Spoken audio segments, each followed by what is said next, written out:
Hello, chaps and chapesses. And here we are again for a little chat about one of my favorite spots in the world, Providence Atoll in the Seychelles. And it feels a bit like Providence out there today, doesn't it?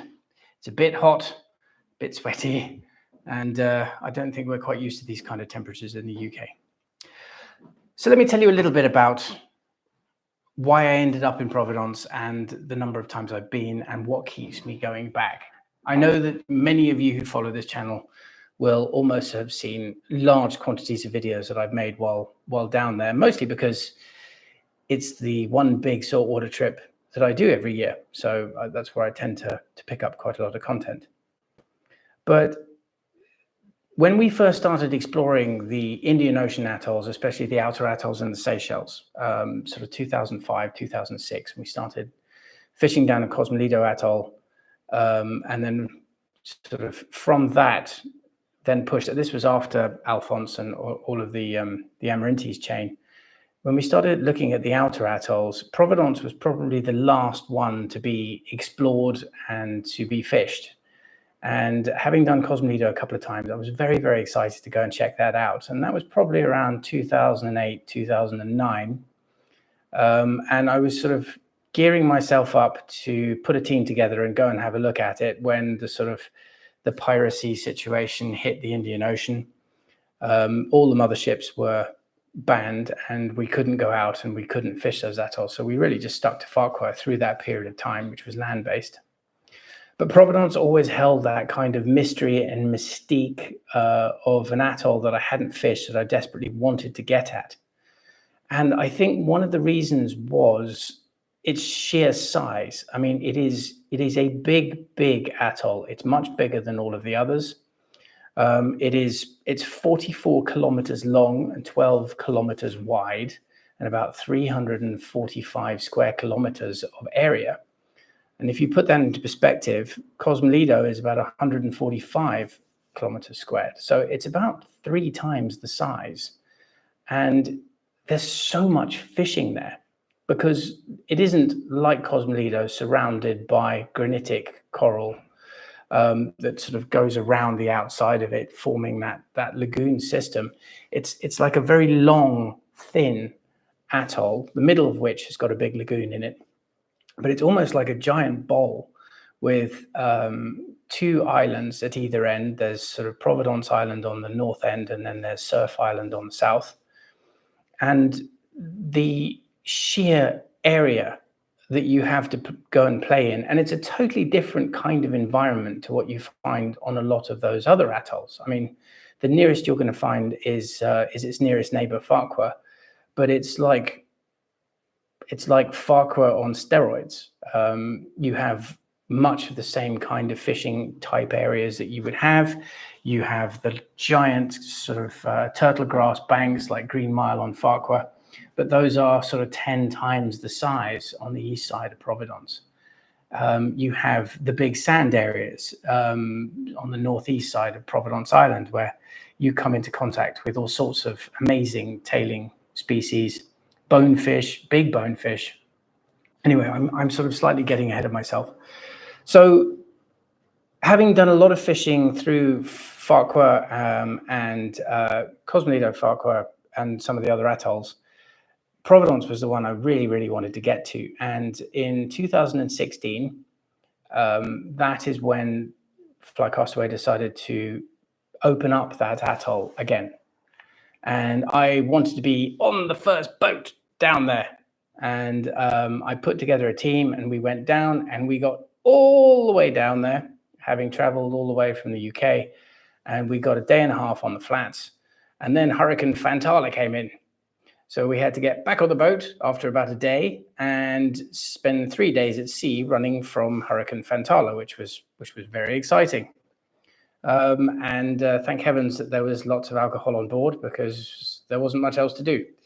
But it was a very interesting experience. But just that 24 hours, 36 hours of being on the flats of Providence left myself and I think everybody who went there at that time feeling slightly sort of, back of the neck hair raising as to the potential of what that atoll could provide. And since that time, I've gone back every single year that I've been able to. In some instances, I've been back twice. And it has very much captured my heart, because the thing about Providence is you have no idea what kind of experience you're going to have and what is going to happen next, and what areas which nobody's ever walked on you're going to have a chance to fish. And there's very few places left in this world which are a pristine saltwater wilderness. Providence is one of them. And it is one of the most amazing saltwater fisheries I have certainly ever experienced. And it's what keeps me coming back. And initially, I suppose it was giant trevally. It was giant trevally that I desperately wanted to catch. I was very, very focused on GTs, and there are an awful lot of them on Providence. And unlike Cosmolido, you have huge areas of turtle grass flats where you are essentially hunting GTs on the back of rays. That's the main form, rather than hunting in the rough water and in the channels and the cuts and the big flat in the lagoon areas. So that for me was definitely a big pull, because there's nothing quite like stalking GTs as they're tailing on the back of rays. It's just like permit fishing in the Caribbean, and it does really get the blood going, and especially as some of those fish, especially on spring tides, tend to be quite big. And it just really gets you incredibly excited to be fishing whole areas of atoll, which they're still figuring it out now. After all this time, and the guides having been down there all that time, there are still unique facets to it, like the inner lagoons and how you fish those on certain tides. But it is not, it's not for the weak-hearted, definitely. You know, when you are standing on one of those flats and actually you're in the middle, somewhere around midway, you cannot see the islands at either end of the atoll. You have no base reference for landmarks. You can get lost extremely easily. And to understand how the tides move in and out of that atoll and not get caught on dry land, or worse, if you are wading, not get caught in deep water, is a serious skill. And I take my hat off to all the guides who have worked that atoll and understand the joys, but also the dangers of fishing a place like that. And I think one of the things that I have certainly learned over the years there is everybody becomes extremely focused on giant trevally, says he with his book sticking up here. But everybody focuses to go down and catch GTs. I want to catch GTs. I want to catch loads of GTs. I want to catch a meter GT. I want just a GT. And it is one of those atolls where if you go down with only that in the focus of your mind, you're going to miss out on a huge range of different other fishing opportunities that you could have. So, for example, I mentioned the bone fishing.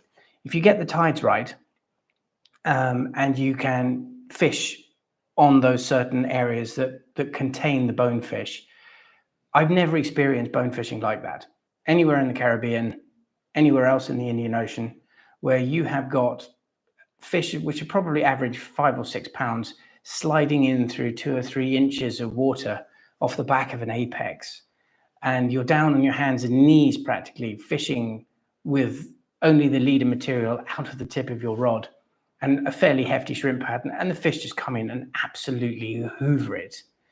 And the sheer power that they exert when they run, and it's very skinny. It's open sand flat fishing for big bonefish. I mean, what is there not to get excited and what to love about that? And then there's also my greatest nemesis is lots of the triggerfish. There are large quantities of titans, the dreaded yellow margin triggerfish, which I love and hate and have done so for many years. But actually the last trip we had, I succeeded, and I beat the yellow margin. But I'm so glad that you agree with that. Yes, there's a gentleman here who agrees with me. There's so much more to the fishery.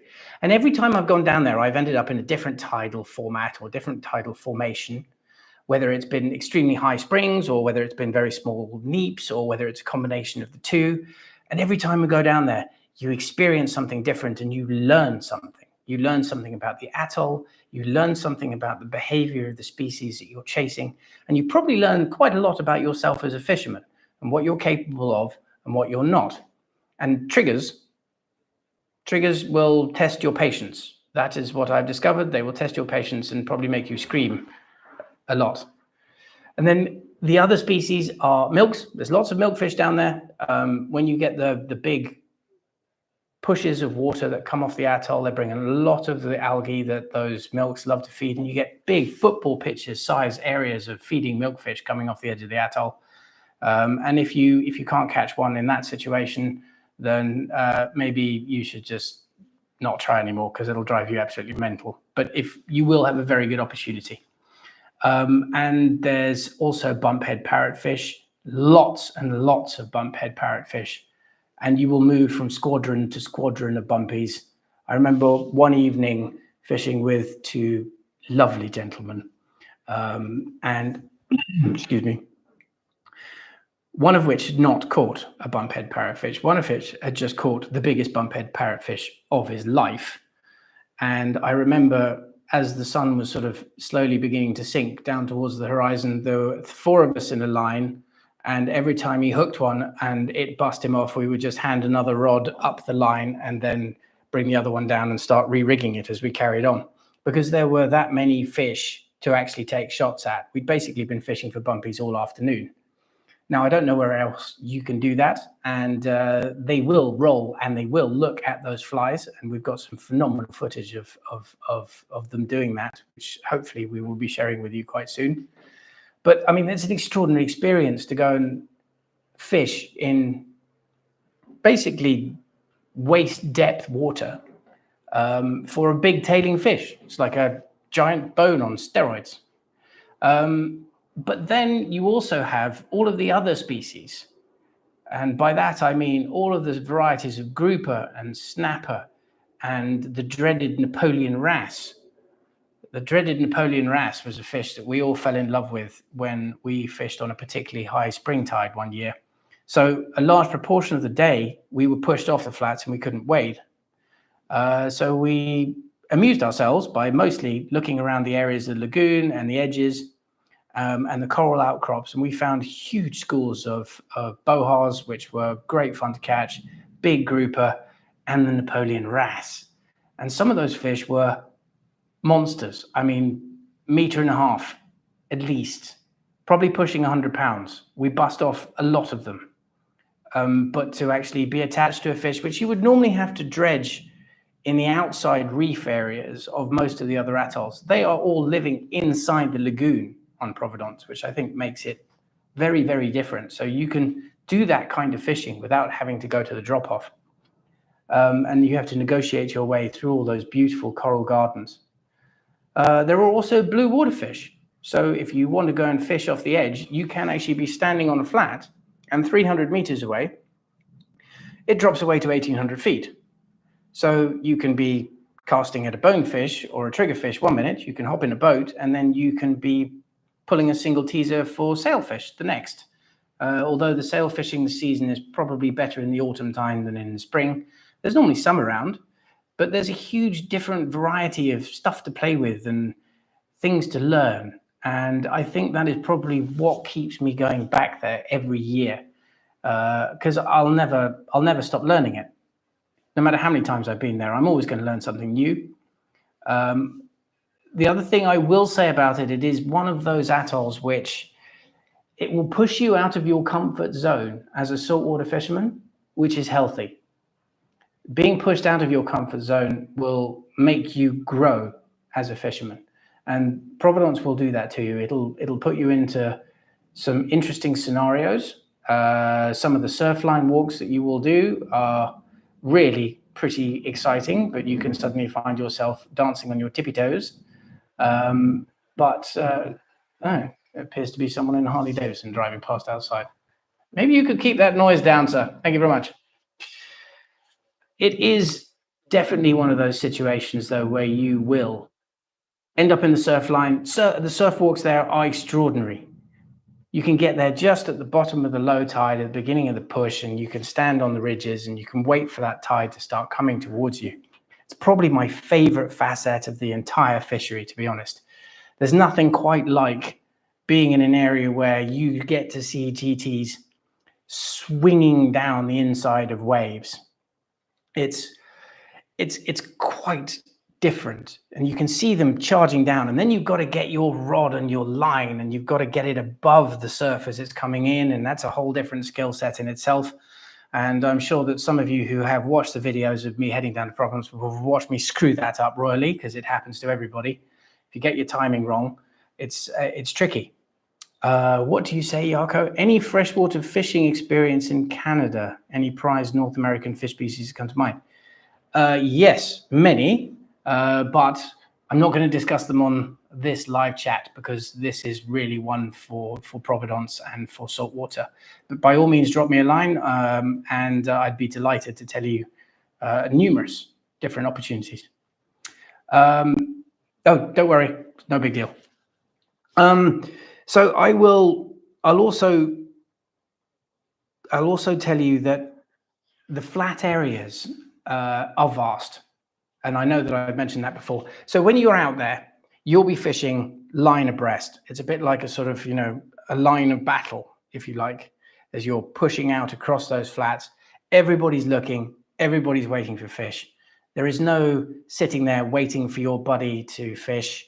Everybody is on their feet, everybody's standing, and everybody is moving in one direction most of the time, apart from certain gentlemen who will not remain, who will remain anonymous at this point, who tended to wander off in different directions, but that's a totally different story. But that's generally the way that we will do that. You'll be pushing out, you'll be looking for the fish. The guide is going to be somewhere in the middle, and he will be hunting and spotting fish. The guide's eyes are vastly superior to all of ours. Actually, one top tip that I have learned over the many years I've fished there is, if the light is bad, the best person to put in the highest position is your guide. So what we always do when we're down there is we put the guide on the front of the boat and we pull the boat. And I know that seems a bit counterintuitive, but actually in bad visibility, the guide is going to see those fish much, much further away than you are, and it will give you the best opportunity of catching fish in low light conditions. I just thought I'd just throw that one out there. We have a little saying on Providence, which is, you never know what is going to happen on Providence. It's a bit like a Fight Club motto, but not, and fishing related. And you do find yourself coming back to the boat at the end of the day, and everybody says, "How was your day? How was your day? What'd you see? What'd you catch?" And you'll be like, "Well, today I saw a couple of manta rays jumping out of the water, or there were 25 giant turtles swimming off the edge of the flat as we approached, or there was a big tiger shark on the edge of the surf in down at the bottom," or you see these extraordinary things, which I suppose you almost become a little bit blasé, I suppose, when you've seen a lot of them. But each time you go into that environment, you will see extraordinary things: bird life, fish, different weather activities. I mean, gosh, we've seen some extraordinary weather activities down there too, and sort of strange situations where the water almost starts to vibrate, which is quite exciting. But it's just an extraordinary place, and I really didn't want to, in this chat, go into how you get there, what the trip is like, what gear you use, because quite frankly, I think I've covered so much of that stuff in a lot of the videos that I've done previously, and I've written numerous articles about. So really what I was trying to get across in this live chat is what makes this place really unique, what makes it special, and what keeps me wanting to go back. I'm still excited about the prospect that I'm going back in March, and almost that happens as soon as I get back, and I'm already planning about which bits of kit need replacing, and what I've seen of someone else's kit that I thought, oh, that's rather good. Maybe I might try that and slim everything down a bit. But it is. Okay, yes, Russ, you're absolutely right. The lack of landmass is a weird one. It takes a little while to get used to, and you actually can almost feel a bit sort of, I don't know, it's unsettling, because you're just standing out there in the middle of the sea, and the only reference point at that point that you have is Maya's dugong, wherever she happens to be moored, anywhere around the atoll, and she could be 10 kilometers away, but that's basically your only landmark, even, not a mag. But listen, I hope that's piqued your interest and maybe getting you to think about possibly wanting to go down there. If you do, I would be absolutely delighted to chat to you and give you a large number of different stories which I've had the pleasure to experience, which will give you a good idea of what it's like. And I hope you found this interesting. And thank you for those who joined me. That's quite nice. And I will catch up with all of you very soon. Thank you very much for watching.